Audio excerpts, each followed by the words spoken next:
அந்த சிலுவைக்கு அவ்வளோ பெரிய மேன்மை. ஆண்டவராகிய இயேசு கிறிஸ்து ஒரு குற்றமும் செய்யாத பரிசுத்த தெய்வம்.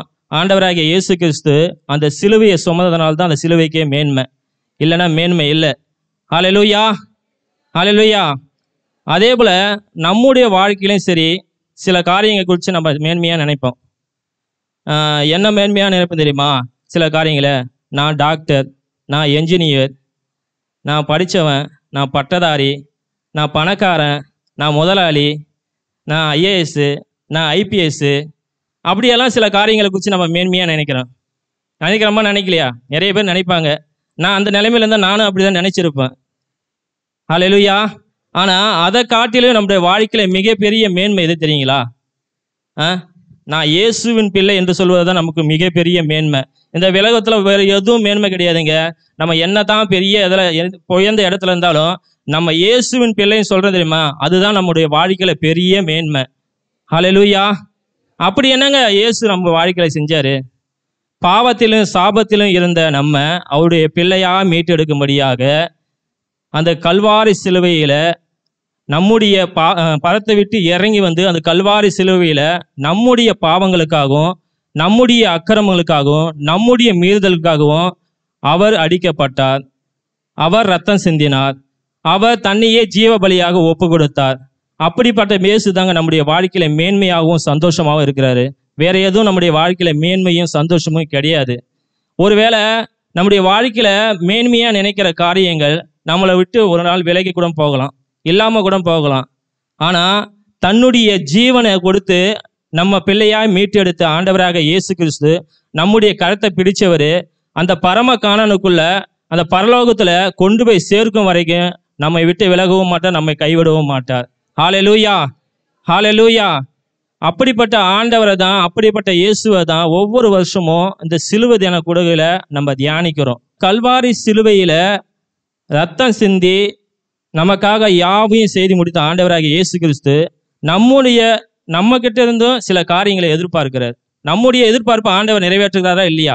நிறைவேற்றுகிறார். அப்போ நம்ம கிட்ட இருந்து சில காரியங்களை எதிர்பார்க்குறது நியாயமா இல்லையா? நியாயமானதுதான். ஆண்டவர் எதிர்பார்க்கிறார். நம்முடைய காரியங்களை அவர் நிறைவேற்றும் போது அவர் எதிர்பார்க்கிற காரியங்களை நம்ம செய்யணும்ல. எடுத்து வாசிக்கலாம். மத்தேயு 16:24. அப்பொழுது இயேசு தம்முடைய சீஷர்களை நோக்கி, ஒருவன் என்னை பின்பற்ற வர விரும்பினால் அவன் தன்னைத்தான் வெறுத்து தன் சிலுவையை எடுத்துக்கொண்டு என்னை பின்பற்ற கடவன். ஆமென், ஹல்லேலூயா. ஒருவன் என்னை பின்பற்ற விரும்பினால் தன்னைத்தான் வெறுத்து தன் சிலுவையை எடுத்துக்கொண்டு என்னை பின்பற்ற கடவன். ஆண்டவர் 2 காரியத்தை எதிர்பார்க்குறாருங்க. என்னன்னா, தன்னைத்தான் வெறுக்கணும், நம்ம அதுக்கப்புறம் என்ன செய்யணும்? சிலுவையை எடுக்கணும். சிலுவை என்னன்னா பாடுகள், நம்ம பாடுகளை சுமக்கணும், இல்லை சகிக்கணும். அப்போ 2 காரியங்களை நம்ம செய்யணும். இந்த 2 காரியங்களையும் செஞ்சாதான் ஆண்டவர் பின்னாடி நம்ம போக முடியும், பின்பற்ற முடியும். ஆமென், ஹல்லேலூயா. அப்போ 2 காரியம் நம்ம வாழ்க்கையில செய்யணும். அது சம்மந்தமாக வேதத்துலேருந்து ஒரு சில காரியங்களை மட்டும் தியானிக்க போகிறேன். எல்லாருக்கும் தெரிஞ்ச சம்பவம் தான், எடுத்த காரியங்கள் எல்லாருமே தெரிஞ்ச காரியம் தான். ஆனாலும் அதுலேருந்து ஆண்டவர் உங்கள் வாழ்க்கையில் சில காரியங்களை பேசுவாராக. ஆமென், ஹல்லேலூயா, ஹல்லேலூயா.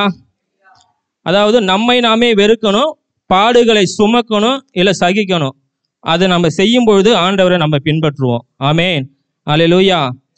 மொதல் காரியம் என்னன்னு தெரியுங்களா? யோவான் எழுதின சுவிசேஷம் 8வது அதிகாரம் 1-11 வரைக்கும் வாசிங்களா. இயேசு ஒலிவ மலைக்கு போனார். மறுநாள் காலையிலே அவர் திரும்பி தேவாலயத்திற்கு வந்தபோது ஜனங்கள் எல்லோரும் அவரிடத்தில் வந்தார்கள். அவர் உட்கார்ந்து அவர்களுக்கு உபதேசம் பண்ணினார்.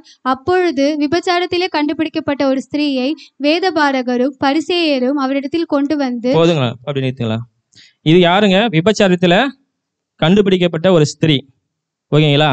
இப்போ இந்த ஸ்திரீ யாருன்னா, கண்டுபிடிக்கப்பட்ட குற்றவாளி. யாரு இந்த ஸ்திரீ? கண்டுபிடிக்கப்பட்ட குற்றவாளி.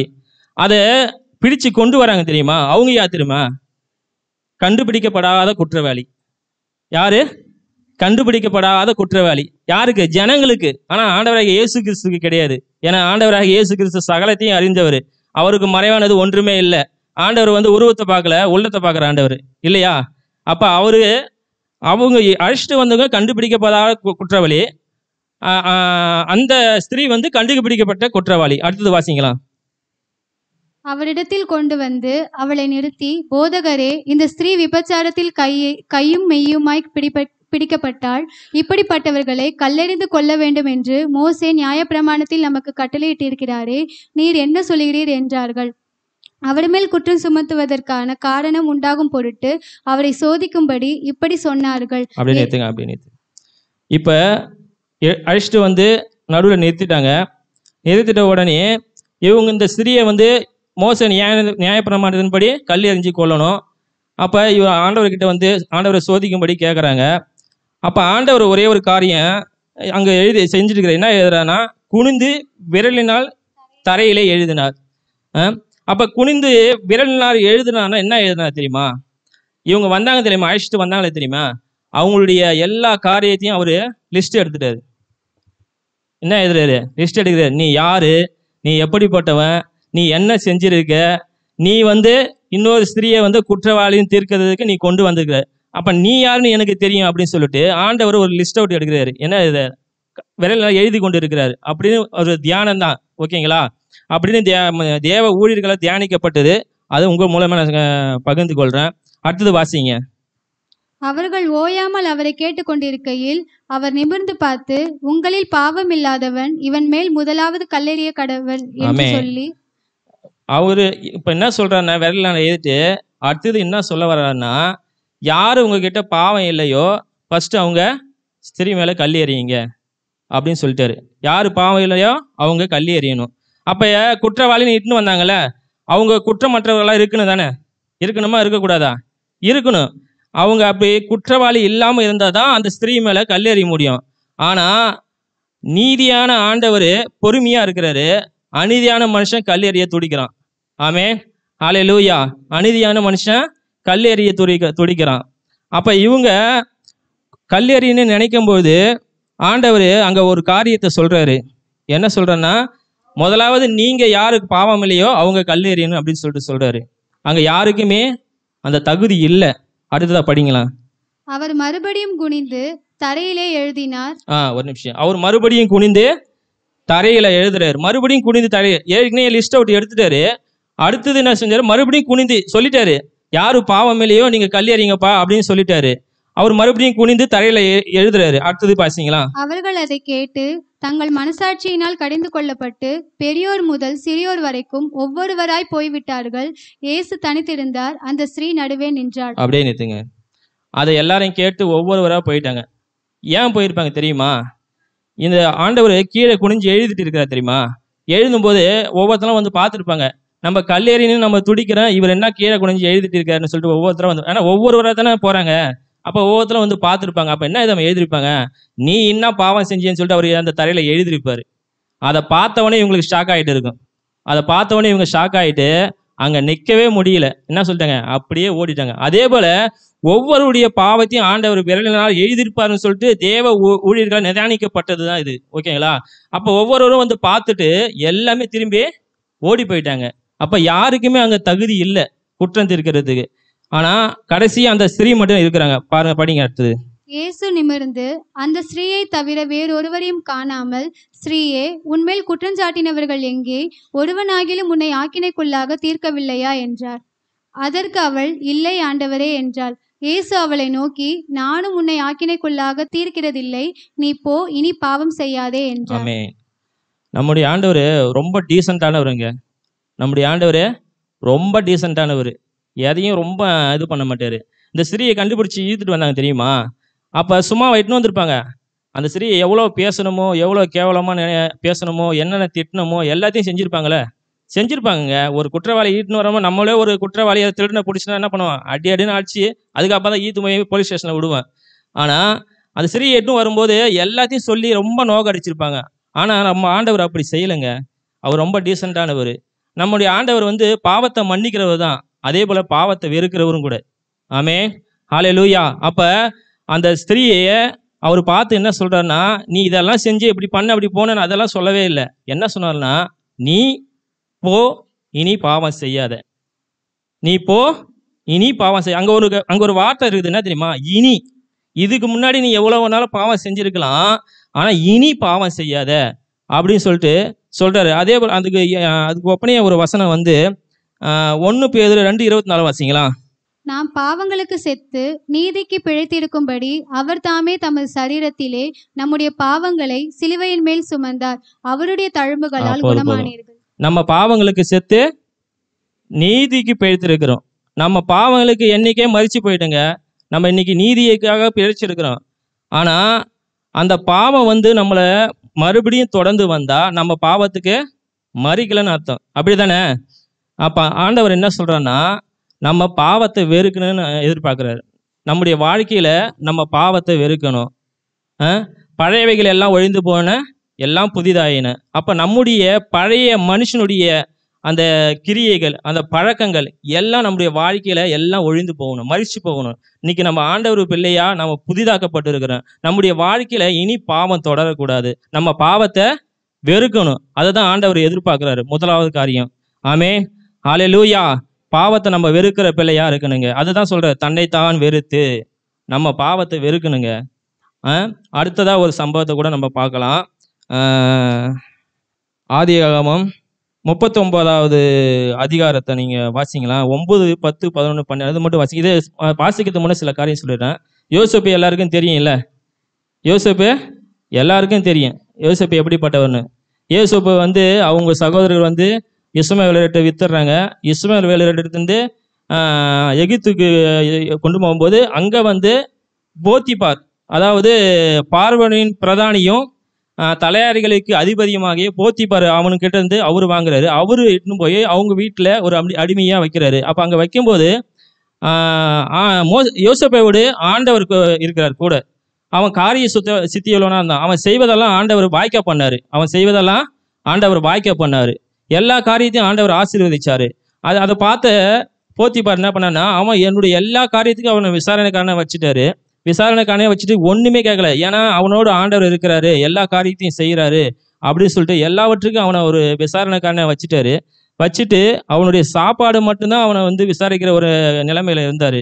ஆனா போத்திபார் மனைவிக்கு என்னன்னா, யோசேப்பு மேல ஒரு கண்ணு. ஏன்னா யோசேப்பு ரொம்ப அழகு உள்ளவனா இருந்தான், சௌந்தரியம் உள்ளவனா இருந்தான். யோசேப்பு மேல ஒரு கண்ணு. அப்ப யோசேப்பை எப்படியாச்சும் நம்ம வாழ்க்கையில அடையணும்னு சொல்லிட்டு அவங்க விருப்பப்படுறாங்க. ஆனா அதற்கு யோசேப்பு இடம் கொடுக்கல. இப்ப வாசிங்களா? அந்த 39 அதிகாரம் 9, 10, 11, 12 மட்டும் வாசிங்க. 9, 10, 11, 12. இந்த வீட்டிலே என்னிலும் பெரியவன் இல்லை. நீ அவருடைய மனைவியாய் இருக்கிறபடியால் உன்னை தவிர வேறொன்றையும் அவர் எனக்கு விலக்கி வைக்கவில்லை. இப்படி இருக்க நான் இத்தனை பெரிய பொல்லாங்குக்கு உடன்பட்டு தேவனுக்கு விரோதமாய் பாவம் செய்வது எப்படி என்றான். அவள் நித்தம் யோசேப்போடே இப்படி பேசிக்கொண்டு வந்தும் அவன் அவளுடனே சயனிக்கவும் அவளுடனே இருக்கவும் சம்மதிக்கவில்லை. இப்படி இருக்கும்போது ஒரு நாள் அவன் தன் வேலையை செய்கிறதற்கு வீட்டுக்குள் போனான். வீட்டு மனிதரில் ஒருவரும் வீட்டில் இல்லை. அப்பொழுது அவள் அவனுடைய வஸ்திரத்தை பற்றி பிடித்து என்னோடே சயனி என்றாள். அவனோ தன் வஸ்திரத்தை அவள் கையிலே விட்டு வெளியே ஓடி போனான். ஆமென். அவன் என்ன பண்ணானா, வஸ்திரத்தை விட்டு விலகி ஓடி போனான். அதுல 9வது வசனத்துல சொல்லியிருக்கோம், தேவனுக்கு விரோதமாய் பாவம் செய்வது எப்படி அப்படின்ட்டு. யோசேப்பு என்ன சொல்லியிருக்கணுமா தெரியுமா? அந்த போத்திபார் மனைவி கிட்ட, நான் போத்திபாருக்கு விரோதமா இந்த செயலை நான் எப்படி செய்வேன் அப்படின்னு சொல்லல. இது யாருக்கு விரோதமானது? தேவனுக்கு விரோதமான செயல். நம்ம செய்யற காரியம், நம்முடைய செய்யற தவறு என்ன தெரியுமா? தேவனுக்கு விரோதமானது, மனுஷனுக்கு விரோதமானது அல்ல, தேவனுக்கு விரோதமானது. அப்ப அவங்க நித்தம் கேட்கும்பொழுது அவங்க தனியா அந்த யோசேப்பு அது போத்திபாருடைய மனைவி வீட்டுல தனியா இருக்கும்போது அவங்க மனைவி என்ன நினைக்கிறாங்க? வீட்டுல யாருமே இல்லைன்னு அப்படி நினைக்கிறாங்க. ஆனா யோசேப்பு நினைக்கிறான், கர்த்தருடைய கண்கள் நம்ம மேல நோக்கமா இருக்குதுன்னு நினைக்கிறான். கர்த்தர் நம்மோடு கூட இருக்கிறார், இந்த பெரிய பொல்லாங்க நம்ம செய்யக்கூடியாதுன்னு சொல்லிட்டு வஸ்திரமே போனாலும் பரவாயில்லன்னு சொல்லிட்டு அந்த இடத்த விட்டு விலகி ஓடுறான். அப்ப நம்முடைய வாழ்க்கையில சில காரியங்கள், ஆண்டவருக்கு பிரியமான காரியங்கள் நம்முடைய வாழ்க்கையில வரலாம். ஆனா அந்த இடத்தை விட்டு நம்ம விலகி ஓடணும். அதை தான் ஆண்டவர் எதிர்பார்க்கிறாரு. ஆண்டவருக்கு பிரியமான காரியங்களை நம்ம செய்யக்கூடாது. அது நமக்கு பிரியமான காரியங்கள் தெரிஞ்சு செஞ்சுனா அது ஆண்டவருக்கு விரோதமானது. நம்ம என்ன பண்ணணும்? அந்த இடத்தை விட்டு யோசேப்பை போல விலகி ஓடணும், பாவத்தை விட்டு விலகி ஓடணும். அதுதான் ஆண்டவர் சொல்ல, தன்னைத்தான் வெறுக்கணும். அப்படியே நம்ம பாவத்தை விட்டு விலகி ஓடணும். அதுக்கு ஒப்பனையா ஒரு வசனம் கூட 2 தீமோத்தேயு 2:22 சொல்லியிருக்கேன், உம்முடைய பாளையத்தின் இச்சைகளுக்கு விலகி ஓடுன்னு சொல்லியிருக்கோம். நம்ம விலகி ஓடணுங்க. பாவத்துக்கு நம்ம என்னைக்குமே அடிமையா இருக்கக்கூடாது. பாவத்தை விட்டு விலகி ஓடணும். ஹல்லேலூயா, ஹல்லேலூயா. அடுத்ததா ஒரு சம்பவத்தை வாசிக்கலாம். மார்க் 10, எல்லாருக்கும் தெரிஞ்ச சம்பவம் தான். மார்க் 10 17 22 வரைக்கும் வாசிக்கலாம். இது ஐஸ்வர்யனுடைய சம்பவம் தான். ஹல்லேலூயா. பின்பு அவர் புறப்பட்டு வழியிலே போகையில் ஒருவன் ஓடி வந்து அவருக்கு முன்பாக முழங்கால் படியிட்டு, நல்ல போதகரே, நித்திய ஜீவனை சுதந்திரித்துக் கொள்ளும்படி நான் என்ன செய்ய வேண்டும் என்று கேட்டான். அதற்கு இயேசு, நீ என்னை நல்லவன் என்று சொல்வானேன்? தேவன் ஒருவர் தவிர நல்லவன் ஒருவனும் இல்லையே.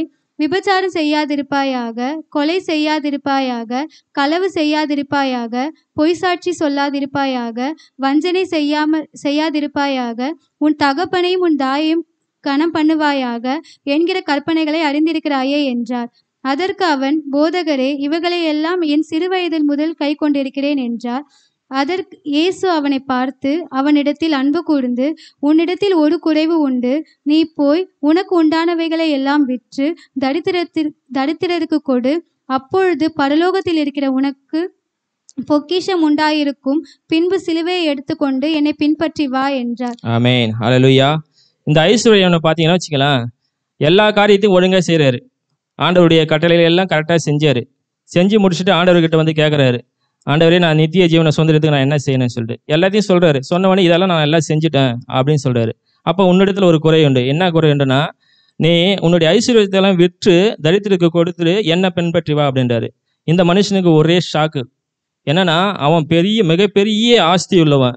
அதையெல்லாம் விட்டுட்டு இயேசுக்கிட்ட எப்படி வர்றதுன்னு. இவனுடைய காரியம் என்ன தெரியுமா? ஐஸ்வர்யத்து மேலே ஆசை வச்சான், இயேசு மேலே அன்பு வைக்கல. ஹல்லேலூயா, ஹல்லேலூயா. ஐஸ்வர்யத்து மேலே ஆசை வச்சான், இயேசு மேலே அன்பு வைக்கல.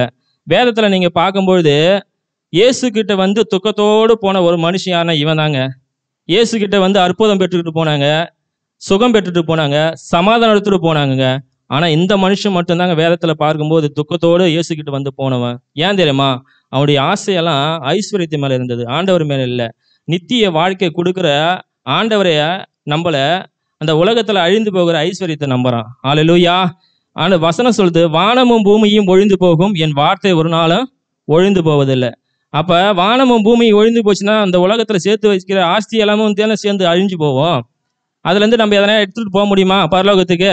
ஒன்றுமே எடுத்துகிட்டு போக முடியாதுங்க, இங்கே தான் விட்டுட்டு போகணும். அப்போ ஆண்டவர் என்ன சொல்லணும்னா, ஐஸ்வர்யத்தை நம்ம, அதாவது உலக கவலை நமக்கு மரணத்தை உண்டாக்கும். அப்போ உலக ஆசைகளை நம்ம வெறுக்கணும். அதுதான் நம்முடைய வாழ்க்கையில் ஆண்டவர் சில காரியம் சொல்கிறார். தன்னைத்தான் வெறுத்து தன் சிலுவையை எடுத்துக்கொண்டு என்னை பின்பற்ற கடவன். அப்போ உலக ஆசைகளை வெறுக்கணும். முதலாவது பாவத்தை வெறுக்கணும், பாவத்தை விட்டு விலகி ஓடணும், உலக ஆசைகளை வெறுக்கணும். அடுத்ததாக ஒரு காரியத்தை பார்க்கலாம், மாம்சத்தின் கிரியைகளை வெறுக்கணும். கலாத்தியர் 5 19 20 21 வாசிங்க. எல்லாருக்கும் தெரிஞ்ச வசனம் தான். மாம்சத்தின் கிரியைகள் வெளியரங்கமாய் இருக்கின்றன. அவையாவன: விபச்சாரம், வேசித்தனம், அசுத்தம், காமவிகாரம், விக்கிரக ஆராதனை, பில்லி சூனியம், பகைகள், விரோதங்கள், வைராகியங்கள், கோபங்கள், சண்டைகள், பிரிவினைகள், மார்க்க பேதங்கள், பொறாமைகள், கொலைகள், வெறிகள், களியாட்டுகள் முதலியவனைகளே.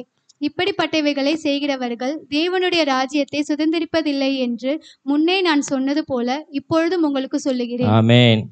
இந்த மாம்சத்தின் கிரியைகள் 17 இருக்குங்க. இதை நீங்கள் எண்ணி பார்த்தீங்கன்னா 17 இருக்கு மாம்சத்தின் கிரியை. இந்த மாம்சத்தின் கிரியைகளை நம்ம வெறுக்கணும். இதெல்லாம் வெறுத்தாதான் நம்ம எங்கே போக முடியும்? பரலோகத்துக்கு போக முடியும். ஆண்டவர் அதை தான் சொல்கிறார், மாம்சத்தின் கிரியைகள் நம்ம வெறுக்கணும். அதனால் இந்த வேலையில் கூட எதெல்லாம் வெறுக்க சொல்லணும்னா, பாவத்தை வெறுக்கணும், பாவத்தை விட்டு விலகி ஓடணும், உலக ஆசைகளை வெறுக்கணும், மாம்சத்தின் கிரியைகளை வெறுக்கணும். ஆமேன், ஹல்லேலூயா. ஒரு ஹல்லேலூயா சொல்லுவோமா? ஹல்லேலூயா. அடுத்ததா பாடுகளை சுமக்கணும். நம்ம சிலுவையை பாடுகளை சகிக்கணும் அல்லது சுமக்கணும். ஓகேங்களா? யோவான் 16:33 எடுத்து வாசிங்களா. என்னிடத்தில் உங்களுக்கு சமாதானம் உண்டாயிருக்கும் பொருட்டு இவைகளை உங்களுக்கு சொன்னேன். உலகத்தில் உங்களுக்கு உபத்திரவம் உண்டு, ஆனாலும் திடன் கொள்ளுங்கள், நான் உலகத்தை ஜெயித்தேன் என்றார். ஆமென். உலகத்தில் நமக்கு உபத்திரவம் உண்டா இல்லையாங்க? உபத்திரம் உண்டு. எனக்கு யாருமே இப்போ நம்ம சொல்ல முடியுமா, எனக்கு இந்த உலகத்தில் எனக்கு பாடுகளே இல்லைன்னு யாருன்னா சொல்ல முடியுமா? எனக்கு பாடுகளே இல்லைங்க, நான் நல்லா இருக்கேங்க, எந்த பாடுகள் இல்லைன்னு சொல்ல முடியுமா? சொல்ல முடியாது. ஆண்டவரே சொல்லிட்டாரு, உலகத்தில் உங்களுக்கு உபத்திரம் உண்டு, ஆனால் திடன் கொள்ளுங்கள், நான் உலகத்தை ஜெயித்தேன். அப்போ உலகத்தில் உலக பிரகாரமான பாடுகளும் உண்டு, ஆண்டவருக்காய் பாடுகளை சகித்தவர்களும் உண்டு. ஆமேன், ஹல்லேலூயா. அதில் நம்ம ஒரு 2 பேரை மட்டும் பார்க்க போகிறோம். ஆண்டவருக்காய் பாடுகளை சகித்தவர்கள் பார்க்கலாமா?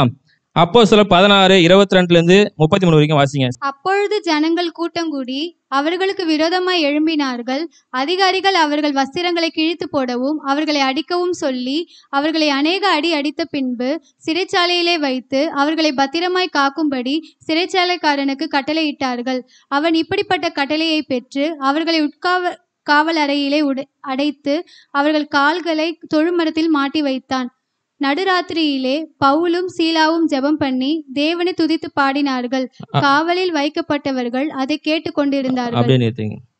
இதுல பவுலும் சீலாவும் என்ன பண்றாங்கன்னா, சுவிசேஷத்தின் நிமித்தம் அவங்கள சிறைச்சாலையில போடுறாங்க. சிறைச்சாலையில எதனா தப்பு பண்ணிட்டு போனாங்களா? இல்லைங்க, அவங்களுடைய சொந்த காரியத்துக்காக அவங்க உள்ள போகல. ஆண்டவருடைய வார்த்தையை இயேசுவே என் ரட்சகர், இயேசுவே கிறிஸ்து அப்படின்னு சொல்லிட்டு அவருடைய சுவிசேஷத்தை அறிவிச்சதுனால அவர் சிறைச்சாலையில் கொண்டு போய் போடுறாங்க. சிறைச்சாலையில் போட்டு எப்படி போட்டாங்கன்னா, அநேக அடிகள் அடிக்கப்பட்டு அந்த தொழு மரத்தில் தலைகீழாக தொங்க விட்டுருக்காங்க. அந்த தொழு மரத்தில் தலைகீழாக தொங்க விட்டுருக்காங்க. அந்த தலைகீழாக தொங்க விட்ட நேரத்தில் கூட என்ன பண்ணாலும் அந்த பாடுகள் மத்தியிலும் அவங்க துதிக்கிறாங்க. ஆண்டவர் துதிக்கிறாங்களா இல்லையா? துதிக்கிறாங்க. நம்முடைய வாழ்க்கையில கூட சின்ன ஒரு தலைவலி வந்துட்டு என்ன பண்ணுவோம், அன்னைக்கு ஒரு ஆப்சண்ட் சர்ச்சு. நம்ம வாழ்க்கையில ஒரு சின்னதாக ஒரு பலவீனம் வந்தா வச்சுக்க, அன்னைக்கு ப்ரேயர் கட்டு. சின்னதாக ஒரு பலவீனம் வரும்போது என்ன பண்ணுவான், நம்ம துதிக்கவே மாட்டான். ஆனால் அநேக அடிகள் அடிக்கப்பட்டு தலைகீழ தொங்க விட்ட நிலைமையில கூட அங்கே ஆண்டவர் என்ன பண்ண அந்த பாடுகள் மத்தியிலும் துதிக்கிறாங்க. அப்போ துதிச்சதுனால அங்கே என்ன நடக்குது பாருங்களாம். அடுத்தது வாசிங்க. சடிதியிலே சிறைச்சாலையின் அஸ்திபாரங்கள் அசையும்படியாக பூமி மிகவும் அதிர்ந்தது. உடனே கதவுகள் எல்லாம் திறவுண்டது. எல்லாருடைய கட்டுகளும் கழண்டு போயிடுச்சு. போதுங்க. இவருக்கு துதிச்ச உடனே பூமி அதிர்ந்தது, சிறைச்சாலை கதவுகள் திறந்தது, கட்டுகள் அவிழ்ந்தது. எல்லாமே கரெக்டாக நடந்துச்சுங்க. நடந்த உடனே என்ன பண்ணியிருக்கணும், இவங்க வெளியே ஓடி போயிருக்கணும். ஓடி போயிருக்கணுமா இல்லையா? ஏன் ஓடி போகல? ஓடி போயிருக்கணும். நான் நினைக்கிறேன், நான் தியானிக்கும் போது நான் நினைச்சேன் என்ன தெரியுமா, ஆண்டவர் இவங்களை சோதிச்சு கூட பார்த்துருக்கலாம். இவ்வளோ பெரிய பாடுகள் மத்தியில் எனக்காக நிலைச்சு நிற்கிறாங்களா கூட பார்த்துருப்பாருல்ல. சோதிச்சு பார்த்துருக்கலாங்க. இவங்க கட்டுகள் அவுந்தது, எல்லாமே முடிஞ்சது. என்ன பண்ணிருக்கணும், ஆண்டவர் விடுதலை கொடுத்துட்டான்னு என்ன பண்ண ஓடி இருக்கணும். ஆனால் இவங்க ஓடலை. இந்த தொழுவு மரம் இல்லை, இன்னும் எத்தனை தொழுவு மரத்தில் என்னை தொங்க விட்டாலும் கிறிஸ்து எனக்கு ஜீவன், சாவு எனக்கு ஆதாயம் சொல்லிட்டு அங்கேயே நினைச்சு நின்னாங்க. அவங்க நினைச்சு நிறந்தனால அங்கே என்னதான் நடந்தது. ஒருவேளை அவங்க ஓடி இருந்தா வச்சுக்க, ஒரு ஆத்மா அங்கே மறிச்சு போயிருக்கும். அதுக்கு பின்னாடி நீங்கள் வாசிச்சுன்னா தெரியும். ஒரு ஆத்மா அந்த சிறைச்சாலை காவலன் என்ன பண்ணியிருப்பாரு, மறிச்சு போயிருப்பாரு. ஓடி இருந்தா, வெளியில ஓடி இருந்தா. ஆனால் ஓடலை. ஆண்டவருக்காக அந்த பாடுகளை சகித்து அங்கே சாட்சியா நின்னதுனால ஒரு ஆத்மா அங்கே மறிக்காம அங்கே அந்த குடும்பமே ரட்சிக்கப்படுது. அதுக்கு கீழே நீங்க வாசிங்களா. ஹல்லேலூயா. சிறைச்சாலைக்காரர் நித்திரை தெளிந்து சிறைச்சாலையின் கதவுகள் திறந்திருக்கிறதை கண்டு கட்டுண்டவர்கள் ஓடி போனார்கள் என்று எண்ணி பட்டயத்தை உருவி தன்னை கொலை செய்து கொள்ள போனான். பவுல் மிகுந்த சத்தமிட்டு, நீ உனக்கு கெடுதி ஒன்று செய்து கொள்ளாதே, நாங்கள் எல்லோரும் இங்கேதான் இருக்கிறோம் என்றான். அப்பொழுது அவன் தீபங்களை கொண்டு வர சொல்லி உள்ளே ஓடி நடுநடுங்கி பவுலுக்கும் சீலாவுக்கும் முன்பாக விழுந்து அவர்களை வெளியே அழைத்து வந்து, ஆண்டவமாரே, ரட்சிக்கப்படுவதற்கு நான் என்ன செய்ய வேண்டும் என்றான். அதற்கு அவர்கள், கர்த்தராகிய இயேசு கிறிஸ்துவை விசுவாசி, அப்பொழுது நீயும் உன் வீட்டாரும் ரட்சிக்கப்படுவீர்கள் என்று சொல்லி அவனுக்கும் அவன் வீட்டிலிருந்த யாவருக்கும் கர்த்தருடைய வசனத்தை போதித்தார்கள். மேலும் ராத்திரியிலே அந்நேரத்தில் தானே அவன் அவர்களை அழைத்து கொண்டு போய் அவர்களுடைய காயங்களை கழுவினான். அவனும் அவனுடையவர்கள் அனைவரும் உடனே ஞானஸ்தானம் பெற்றார்கள். ஆமென், ஹல்லேலூயா. அவங்க பாருங்க, பாடுகள் மத்தியில துதிக்கிறாங்க, பாடுகள் மத்தியில சுவிசேஷத்தை அறிவிக்கிறாங்க. அங்க சுவிசேஷத்தை அறிவிச்சாங்களா? ஒரு ஆத்துமா அவங்க ஓடி போயிருந்தா, ஒருவேளை நான் நினைக்கிறேன் அந்த சிறைச்சாலையில பரபாசு தான் ஓடி போயிருப்பாங்க. அவன் குற்றவாளி. அவன் எப்ப நம்மள கதவை திறந்தா ஓடலாம்னு நினைச்சிட்டு இருப்பான். ஆனா ஆண்டவர் பிள்ளைங்க ஓட மாட்டாங்க. எவ்வளவு பாடுகள் வந்தாலும் சகிச்சு நிற்பாங்க. ஒரு நாளும் ஓட மாட்டாங்க. அதுதான் ஆண்டவருக்காக நம்ம சிலுவையை சுமக்கணும், பாடுகளை சுமக்கணுங்க. அன்னைக்கு பாடுகளை சுமந்து ஆண்டவருக்காக அங்க சாட்சியா நின்னதுனால ஒரு ஆத்மா மறிக்காம ரட்சிக்கப்படுது. அந்த ஆத்மாவில் அவங்களுடைய குடும்பமே எல்லாம் ரட்சிக்கப்பட்டு ஞானஸ்தானமே பெற்றுதுங்க. இன்னைக்கு கூட நம்முடைய வாழ்க்கையில நமக்கு பாடுகள் வருதுன்னா பாடுகளை சகிச்சு நம்ம ஆண்டவருக்காக சாட்சியா நிற்கும்போது நம்ம இருக்கிற இடத்துல அநேக ஆத்துமக்கள் ரட்சிக்கப்படுங்க. ஆமேன், ஹல்லேலூயா. நம்ம இருக்கிற இடத்துல அநேக ஆத்துமக்கள் ரட்சிக்கப்படும். நம்ம பாடுகளை சகிக்கணுங்க. இந்த உலகத்துல ஏசப்பா கூட இந்த சீசரர் கூட எல்லாமே பாடுகளை சகித்தாங்க, ரத்த சாட்சியா மதித்தாங்கங்க.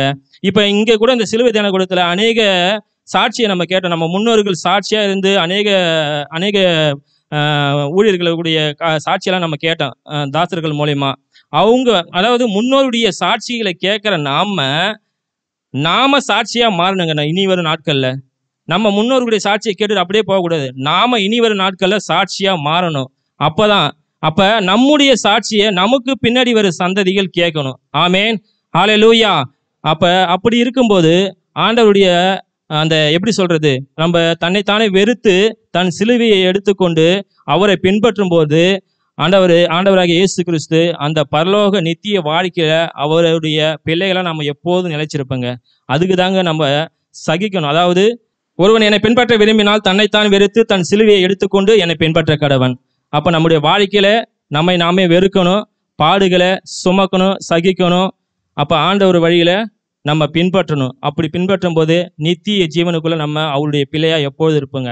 ஆண்டவராகிய இயேசு கிறிஸ்து இந்த பூமியில வந்து எல்லாவற்றையும் வெறுத்து நமக்காக பாடுகளை சுமந்து ரத்தம் சிந்தி நமக்காக ஜீவனையே கொடுத்து அந்த பரலோகத்துல அந்த பிதாவின் வலது பாரிசத்துல நம்ம வீட்டிருக்கிறாருங்க. நாளைக்கு நம்மளும் அவரோடு கூட போய் அவர் பிள்ளையா நம்ம அந்த இடத்துல இருப்போம். அதுக்காக தான் நம்ம வெறுக்கணும். தன்னைத்தானே வெறுத்து தன் சிலுவை எடுத்துக்கொண்டு அவரை பின்பற்ற கடவோம். இந்த வார்த்தையின் மூலமாக ஆண்டவர் ஆசீர்வதிப்பாராக. ஆமேன். கடைசியா ஒரே ஒரு லைனை மட்டும் பாடிட்டு முடிச்சிடலாம். தேவனால் பிறந்தவன் எவனுமே உலகத்தை ஜெயிப்பவன் என்றுமே, மலைகளையும் பதராக்குவேன் என் தேவனே. யெகோவா ஈரே, யெகோவா ஈரே, யெகோவா ஈரே, யெகோவா ஈரே. அனைத்தையும் அருளிடும் எனக்கென தந்திடும், வலக்கரம் என்னை உயர்த்திடும் என் தேவனே. அனைத்தையும் அருளிடும் எனக்கென தந்திடும், வலக்கரம் என்னை உயர்த்திடும் என் தேவனே. சிலுவையில் எந்த நோய்களை சுமந்தீர் உந்தன் சரீரத்தில், அன்றே நான் சுகமானேனே என் தேவனே.